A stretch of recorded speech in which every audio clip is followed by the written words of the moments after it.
বলা আর আমার কাছে বলা একই বলা। তুমি নবীর কাছে কি বলতে চাও তাই সেই কথাটা আমার কাছে বললেই হবে, আমার কাছে বলো।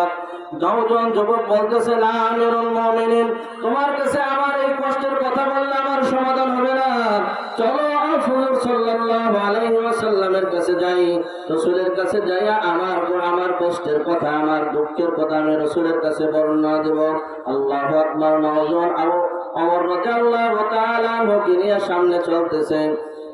আমিরুল মুমিনিন আল্লাহু আকবার খলিফাতুল মুসলিমিন হযরত ওমর ফারুক রাদিয়াল্লাহু তাআলা আনহু ওই যুবকরে দাঁড় করায় বলতেছেন, দাঁড়াও এখানে, আমি দেখি আল্লাহর পয়গম্বর কি করতেছে।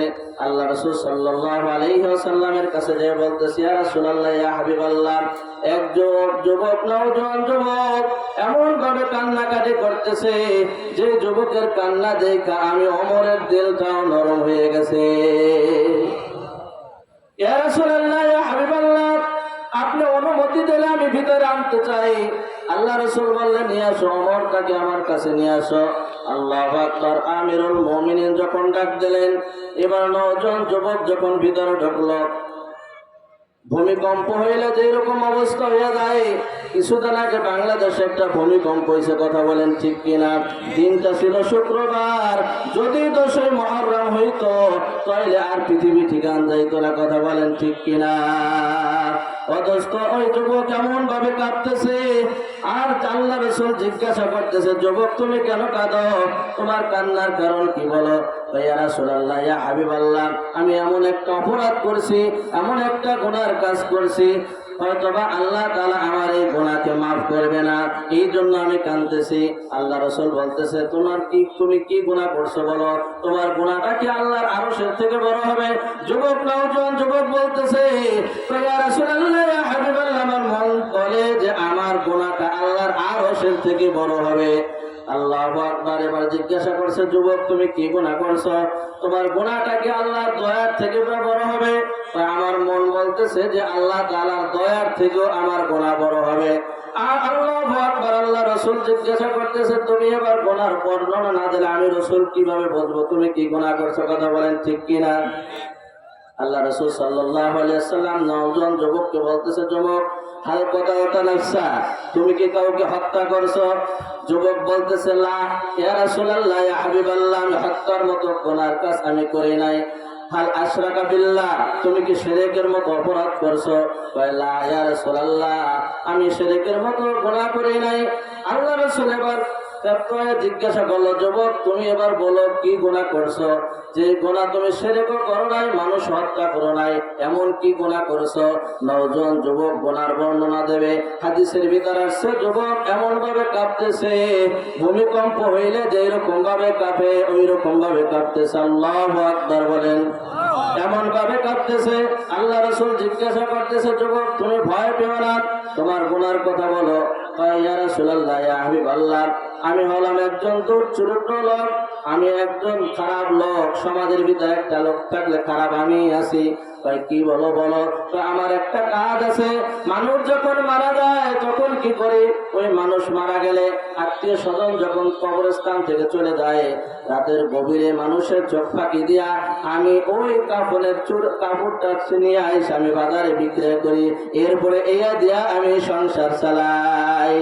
আল্লাহ রাসূল বলতেছে, তারপরে কি হলো বলো? ইয়া রাসূলুল্লাহ, ইয়া হাবিবাল্লাহ, আমি সংবাদ পাইলাম মদিনায় আনসারী গোত্রে একটা মহিলা সুশক্তিত এমন একটা মেয়ের মৃত্যু হইল, তার কবরটা অমুক জায়গায়। আমি সংবাদ পাইয়া মানুষ আত্মীয় স্বজন যখন চলে গেল, গভীর রাত্রে মানুষের চোখ ফাঁকি দিয়া আমি ওই কবরস্থানে গেলাম। কবরস্থানে যাইয়া আমি কবর খনন করলাম। কবর খনন করার পরে কবরের ভিতর ঢোকার পরে পাঁচটা কাপড় আমি টান দিয়ে যখন উঠতেছিলাম, এবার শয়তান আমার ঘাড়ে পা দিয়ে বলতেছে, হে যুবক, তুমি শুধু 5টা কাপড়ে রাজি হয়ে গেলা, তোমার 10টা মাইরা দেখো কবরের ভিতর যারা রাখা হয়েছে, এমন সুন্দরের রূপসী রমণী কোনোদিনও তুমি দেখো নাই। তুমি চাইলে এই মুহূর্তে তুমি তার সাথে জেনা করতে পারবা, বলেন নাউজুবিল্লাহ। ইয়া রাসূলুল্লাহ, ইয়া হাবিবাল্লাহ, শয়তানের পক্ষ বলে আমি পড়ে গেলাম, আন্দাজটা লাগাই দেখলাম আসলে এটা এত বড় সুন্দরী রূপসী আমি জীবনে কোনোদিন দেখি নাই। এবার শয়তান প্রবল দেখাইতেছে, তুমি যদি জেনা করো তোমাকে কেউ নিষেধ করবে না, মেয়েটাও তোমাকে বাধা দেবে না, তুমি এই কাজটা করলে তুমি এখন করতে পারো। ইয়া রাসূলুল্লাহ, ইয়া হাবিবাল্লাহ, শয়তানের কপ্পলে আমি পড়ে গেলাম। শেষ পর্যন্ত আমি এই মৃত্যু মেয়ের সাথে আমি জিনার মতো একটা জঘন্য পাপ করতে রাজি হয়ে গেলাম। বলেন নাউজুবিল্লাহ। কাম কমপ্লিট শেষ কাজ। এরপরে যখন আমি উঠে আসতেছি কাপড়ের কাপড় নিয়ে, আল্লাহু আকবার, কবর থেকে আওয়াজ আসতেছে, হে যুবক, হে বনি আদম, তুমি আমাকে হাজার হাজার মানুষের সঙ্গে আমাকে উলঙ্গ করলাম, আমাকে তুমি নাপাক বানাই থুয়ে গেলা, হাসরের ময়দানে আমাকে তুমি নাপাক অবস্থায় ওঠার একটা ব্যবস্থা কইরা দিলাম। ইয়া রাসূলুল্লাহ, ইয়া হাবিবাল্লাহ, এই কথা যখন আমার কানে ভেসে আসছে, আমার দিল সাক্ষী দেয় মনে হয় ওই মেয়েটা এই কথা বলছে। আমি আর কাপড়ের কাপড় নিই নাই, কাপড়ের কাপড় আস্তে ছিঁড়ে দিছি কবরে। ইয়া রাসূলুল্লাহ, পাগলের মতো দৌড়ে আসছি, বাড়িও যায় নাই, ঘরেও যায় নাই, স্ত্রীরও খবর নিই নাই। ইয়া রাসূলুল্লাহ, ইয়া হাবিবাল্লাহ, বলেন তো এবার আমার তওবা কবুল হবে কিনা? আল্লাহ রাসূল সাল্লাল্লাহু আলাইহি ওয়াসাল্লাম বললেন, আসলে তো যুবক তোমার গুনাহটা বড় মারাত্মক। কথা বলেন ঠিক কিনা? যুবক তো সাহাবী, আল্লাহ রাসূল তো মুস্তাবাদুদ দাওয়া, দোয়া করলে সাথে সাথে আল্লাহ তাআলা কবুল করবে। যখন বলছে তুমি এত বড় একটা গুনাহ করে ফেলাইছো, এই কথা শোনার সাথে সাথে যুবক বিদ্যুতের গতিতে আল্লাহ রাসূলের দরবার ছেড়ে চলে গেছে। সপ্তাহ যাইতেছে, মাস যাইতেছে, যাইতে যাইতে 40 দিন হয়ে গেছে। কয়দিন বলেন? 40 দিন যখন পূর্ণ হয়ে গেল, আল্লাহ তাআলা হযরত জিবরিলকে পাঠাইয়া বলতেছে, জিবরিল যাও, আমার হাবিবকে 3টা প্রশ্ন করবা। কয়টা বলেন? 3টা প্রশ্ন করবা। 1 নম্বর প্রশ্ন করবা, এই কুল কায়নাত কে সৃষ্টি করেছে, এই সৃষ্টি করছে কে, এইটা প্রশ্ন করবা। 2 নম্বর প্রশ্ন করবা, এই মাখলুকাতের খাবারের রিজিক কে দেয়। 3 নম্বর প্রশ্ন করবা, জিবরিল এই উম্মতকে ক্ষমা করার দায়িত্ব কে। এই 3 প্রশ্ন করবা। আল্লাহ রাসূল সাল্লাল্লাহু আলাইহি ওয়াসাল্লামের কাছে হযরত জিবরিল আলাইহিস সালাতু ওয়াস সালাম এসে বলতেছে, আসসালামু আলাইকুম ইয়া রাসূলুল্লাহ। সালাম দিয়ে বলতেছে, আল্লাহ আপনাকে সালাম দিয়েছে। সালামের পরে আপনাকে 3টা কথা জিজ্ঞাসা করতে বলছে। ইয়া রাসূলুল্লাহ, ইয়া হাবিবাল্লাহ, এই সৃষ্টি জগতে যত যা কিছু আছে সব কিছু সৃষ্টি করছে কে? ইয়া জিবরিল, তুমি কি বলো, আমাকেও তো আমার আল্লাহ তাআলা সৃষ্টি করেছে, এই সমস্ত মাখলুকাতের রিজিকের দায়িত্ব কে? কে তাকে খানা খাওয়ায়? তাই জিবরিল কি বললা, সমস্ত রিজিকের দায়িত্ব তো আমার আল্লাহ তাআলা নিয়েছে। কথা বলেন ঠিক কিনা? আমার আল্লাহ তো আমাকে খাওয়ায়। এই বনি আদম যদি কোনো গুনাহ করে তো এই গুনাহগুলো কে ক্ষমা করে? কয় সেটাও তো আমার আল্লাহ করে। কথা বলেন ঠিক কিনা? আপনার কাছে 40 দিন আগে এক যুবক আসছিল গুনাহ মাফের জন্য। ইয়া রাসূলুল্লাহ, ইয়া হাবিবাল্লাহ, আপনি বলছিলেন আসলে তো যুবক গুনাহটা বড় মারাত্মক, আপনি কি জানেন সেই যুবক কোথায়? কয় না, আমি তো তার খোঁজ খবর রাখি নাই।